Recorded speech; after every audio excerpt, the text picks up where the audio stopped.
வழங்கி வருகிறது. அனைத்து துறைக்கும் நலவாரியம் அமைத்து அதன் வாயிலாக பல்வேறு உதவிகள் செய்து வருகிறது. சமூக நலத்துறையின் மூலம் மகளிர், முதியோர், திருநங்கைகள் ஆகியோர் வாழ்க்கை முன்னேற பல்வகை திட்டங்களை தீட்டி செயல்படுத்தி வருகிறது. அனைத்து சாதியினரும் அச்சராகும் உரிமை நடைமுறைப்படுத்தப்பட்டுள்ளது பாராட்டத்தக்கதாகும். அனைத்து பிரிவினரும் கொண்டாடும் இந்த தை முதல் நாளை தமிழ் புத்தாண்டாக அறிவித்திருக்கின்றது. ஆக ஊராட்சி மன்றங்களில் 33% பெண்களுக்கு இட ஒதுக்கீடு வழங்கி உள்ளது. தாழ்த்தப்பட்டோருக்கு ஒதுக்கப்பட்ட அந்த ஊராட்சி மன்றம் அம்மக்களுக்கு கிடைக்கும் வகையில் பிரதிநிதித்துவம் அளித்துள்ளது. ஆக திருநங்கைகள், அருந்ததியர், மாற்றுத்திறன் உடையோர் என்று பெயர் மாற்றம் செய்து அவர்கள் சமத்துவ சமுதாயத்தை இவ்வரசு நிறுவி வருகிறது. தீட்சிதர்களின் ஆதிக்கத்தில் இருந்த சிதம்பரம் நடராச கோயிலை இந்து அறநிலையத்துறையின் கீழ் கொண்டு உள்ளதோடு அனைத்து ஆலயங்களிலும் தமிழில் அர்ச்சனை செய்யலாம் என சட்டம் வகுத்து உள்ளது பாராட்டத்தக்கதாகும். தமிழில் பெயர் சூட்டப்படும் திரைப்படங்களுக்கு வரிவிலக்கு அளித்து வருகிறது. ₹1 1 கிலோ அரிசி வழங்கியதோடு நிலமற்ற ஏழை விவசாயிகளுக்கு உழைப்பதற்கு நிலமும் வண்ண தொலைக்காட்சி போன்றவையும் வழங்கி அவருடைய வாழ்க்கையில் ஒளியேற்றி வருவது நாம் அறிந்த ஒரு செய்தியாகும். வருமுன் காப்போம் திட்டத்தின் கீழ் இலவச மருத்துவ முகாம், நடமாடும் மருத்துவ குழுக்கள் சேவை திட்டம் உருவாக்கப்பட்டு அதன் மூலம் ஆரோக்கியமாக வாழ வழிவகுத்து வருகின்றது.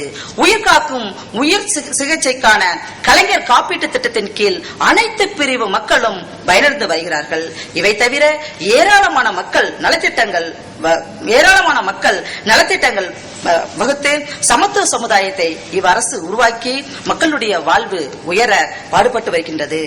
மேற்கண்ட அனைத்து நலத்திட்டங்களும் இன வேறுபாடற்ற நிலையில் செயல்பட்டு வருகிறது.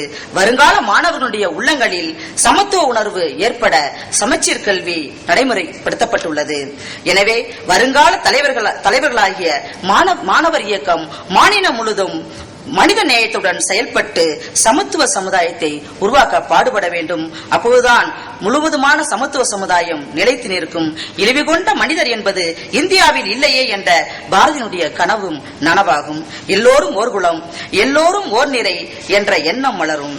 நான் என்று சொன்னால் உதடுகள் ஒட்டாது, நாம் என்று சொன்னால்தான் உதடுகள் ஒட்டும் என்ற முத்தமிழறிஞருடைய கலைஞர், தமிழக முதல்வர் கலைஞர் அவர்களுடைய கூற்று சமத்துவ சமுதாயத்தை நிலைநாட்டுவதாக இருக்கின்றது.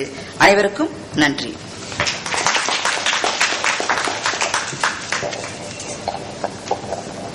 யாருனாச்சும் கொஸ்டின் கேட்கணும்னா கேட்டுக்கலாம்.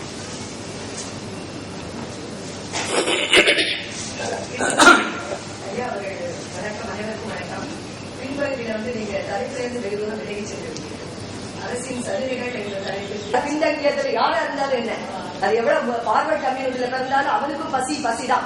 நீ பார்வர்டு அதனால பசிக்க கூடாதுன்னு யாரையும் சொல்ல முடியாது. பசி என்பது இருந்தால் அது யாரும் ஒன்று. எந்த ஜாதியை பற்றி நாம் ஏன் பேச வேண்டும்? இல்ல, அதாவது கொஞ்சம் ஒரே ஒரு கிளாரிபிகேஷன். நீங்க சொல்றத முழுமையா ஏத்துக்கிறேன். ஆனா அரசுக்கு ஒரு சில இது தேவைப்படுது. அதாவது நம்ம டேட்டான்னு சொல்றோம்ல, டேட்டா பேஸ்ல முழுமையா இது இல்ல, முழுமையா ஒளியிற வரையிலும் அந்த டேட்டா பேஸ் இருக்கும். ஜாதி இப்ப ஒளிஞ்சுக்கிட்டே இருக்குங்கம்மா. நான் இப்ப இல்ல இந்த ஒரே ஒரு இதை சொல்லிடுறேன். இன்னொன்னு அதாவது இவங்க பேசும்போது சொன்னாங்க ஜாதிகள், அதாவது இவங்களுடைய தலைப்பு உட்காருங்கம்மா, அரசும் இன வேறுபாடும் அந்த அவங்களுடைய தலைப்பு. ஒவ்வொருத்தருக்கும் இன்னும் நான் நிறைய நேரம் பேசிடக்கூடாது. ஏன்னா நான் ஒவ்வொருத்தருக்கும் 17 நிமிஷத்துக்கு மேல இருக்கக்கூடாதுன்னு சொன்னேன். இவங்களே பேசுறதுக்கு 22 நிமிஷம் எடுத்துக்கிட்டாங்க. நான் ஃபர்தரா பேசினா இவங்களுக்கு குறைய ஆரம்பிச்சிடும். அதான் அரசும் இன வேறுபாடும் அந்த தலைப்புல ஒரு கருத்துக்கள், முக்கியமான கருத்து சொன்னாங்க. ஜாதி ஒழியணும்னா 2 இது முக்கியம். ஒன்னு கல்வி, 2வது கலப்பு மனம். இந்த 2 இது சொன்னாங்க. உண்மையிலே அது 2 நான் யோசித்து பார்த்தா ரொம்ப அது 2 இருந்துச்சுன்னா கொஞ்சம் கொஞ்சமா ஜாதி ஒளிஞ்சிரும். அதாவது கல்விங்கிறது இப்ப உள்ளதுல நீங்க பாத்தீங்கன்னா முந்தி ஒரு காலகட்டத்தில், அதாவது இப்ப இருக்கிற பெரிய ஜெனரேஷன் சொல்றாங்கல்ல, இப்ப குழந்தைகள்லாம் first generation, second generation, third generation சொன்னோம்னா, அந்த குழந்தைகள் தேர்ட் ஜெனரேஷன்னா செகண்ட் ஜெனரேஷன் அப்பா அம்மா தாத்தா பாட்டி ஃபர்ஸ்ட் ஜெனரேஷன். அந்த ஃபர்ஸ்ட் ஜெனரேஷன் தாத்தா பாட்டியுடைய கருத்துக்கள் நிறைய இது அந்த ஜாதி இதுல இருந்து போகாது. அவங்களால அந்த முடியவே முடியாது. செகண்ட் ஜெனரேஷன் இப்போதே வந்து என்ன செஞ்சுக்கிட்டு இருக்காங்க, அது கொஞ்சம் கொஞ்சமா, ஏன்னா குழந்தைகள்னால மாற வேண்டி இருக்கு. நிறைய பேருக்கு இப்ப சாப்ட்வேர் கம்பெனி நிறைய வேலை கிடைக்குது. ஒருத்தருக்கு ஒருத்தர் ஒன்னா படிக்கும் போது அவங்க ஒருத்தருக்கு ஒருத்தர் விரும்பும் போது சொல்றாங்க, எல்லா பொண்ணுகளும் சொல்றாங்க, யாராரு லவ் பண்றாங்களோ நான் அந்த பையனத்தையும் கல்யாணம் முடிப்பேன், ஆனா உங்க சமூகத்தோட தான் பண்ணுவேன். அதுல ஸ்டெப்பனா இருக்காங்க. பெற்றோர்கள் பாக்குறது காட்டிலும் சில சமயங்கள்ல குழந்தைங்க பர்டிகுலர்லி பெண்கள் வந்து செலக்ட் பண்றது பெஸ்டா செலக்ட் பண்ணுது. சோ அந்த மாதிரி இதுல வந்து நேச்சுரலா வந்து பேரண்ட்ஸே என்ன செய்யறாங்க, சரி நம்ம கல்யாணம் முடிச்சிடலாம், ஏன்னா இவ்வளவு நாள் நம்ம இல்லாம இது எனக்கு என்னுடைய நம்ம அண்ணா பல்கலைக்கழகம் சென்னையில ப்ரொஃபசர்ஸ், டீன்ஸ், டைரக்டர்ஸ், ஹெச்ஓடிஸ் அந்த மாதிரி ஹையர் லெவல்ல உள்ளவங்களுடைய சில்ட்ரன் எல்லாம் வந்து நிறைய இருந்தது. சரி ஹையர் லெவல் தான் அப்படின்னு அது மட்டும் இல்ல, நான் டீச்சிங் ஸ்டாஃபுடைய குழந்தைகள் வந்து இப்ப நிறைய படிக்கிறாங்க. படிச்சு இது பண்ணி எங்கெங்க கல்வி அதிகமாகுதோ ஒரு லெவலுக்கு போகும்போது அந்த சமத்துவம் கொஞ்சம் வரணுங்கிறதுல ஒருத்தருக்கு ஒருத்தர் பழகுறாங்க, பேசுறாங்க, ரொம்ப கட்டுப்பாடோட இருக்காங்க.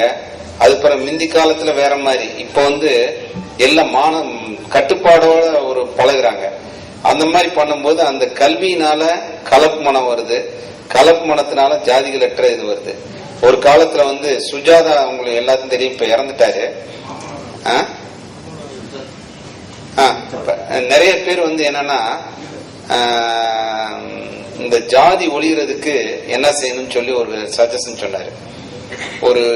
ஒரு பர்டிகுலர் காஸ்ட் இன்னொரு காஸ்ட் பொண்ணையோ பையனையோ கல்யாணம் முடிச்சா அரசு வந்து என்ன செய்யணும், பாரதின்னு ஒரு புது காஸ்ட் உருவாகட்டும்.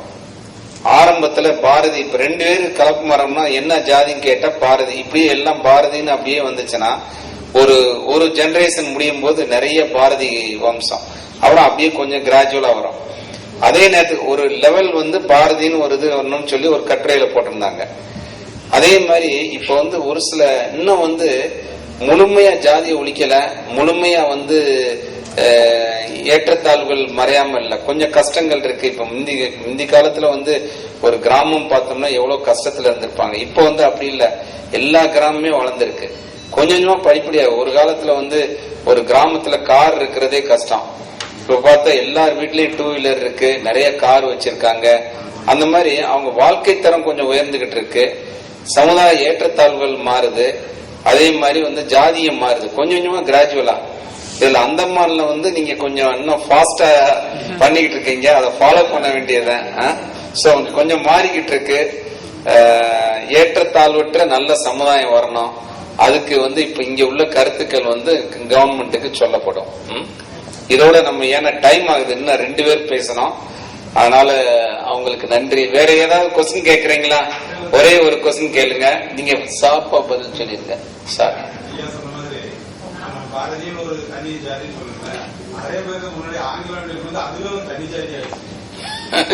ஆங்கிலேயர். சரி, ஓகே, நன்றி நன்றி.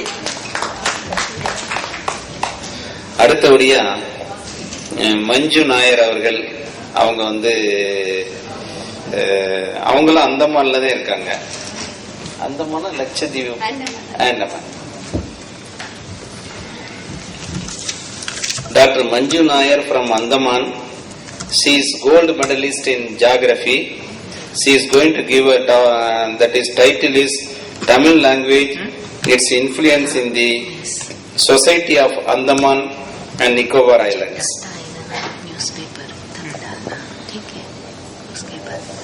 கூடிய மட்டும் 10 நிமிஷத்துல முடிச்சிருங்க. Sir, I invite you for slide show then. Slide show will be. If you have it, you can. Yeah, I'll be showing. Then I'll not be reading my paper because it will take time. Yeah. Sir, I invite you. All of the three உலகு என்ற வள்ளுவரின் வாக்கு இருக்க இன்றி எல்லாവർക്കും என்னுடைய வணக்கம் தேர்வொட்டுக் கொள்கிறேன்.